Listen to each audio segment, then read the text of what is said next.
Here I've got Huawei MediaPad M5 and let me show you how to add a lock screen, how to add a fingerprint on the following device. So at first let's open the settings, then find and select security and privacy, and then go to fingerprint ID. Now you have to set a screen lock first because it will be the backup for your fingerprint. So let me enter 1, 2, 3, 4, 5, 6. Now enter it one more time for confirmation.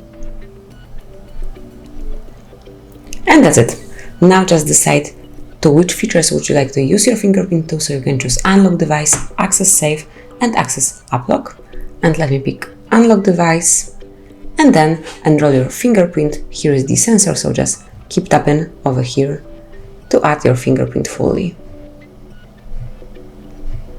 Just tap and lift it up until it's fully added. And that's it. As you can see, your fingerprint is enrolled. If you'd like to rename it, click on rename, and now enter your name. So let me enter HardReset, click on OK, and from now on you will be able to unlock your device with your fingerprint only. So let me lock it and just tap on the sensor. Here it is. Also, you can use this backup password, so if you'd like to unlock it without your fingerprint, simply enter this password that you added. So that would be all. This is how you can add a fingerprint to your Huawei, and now you can protect your device. Thank you for watching. Please subscribe our channel and leave the thumbs up.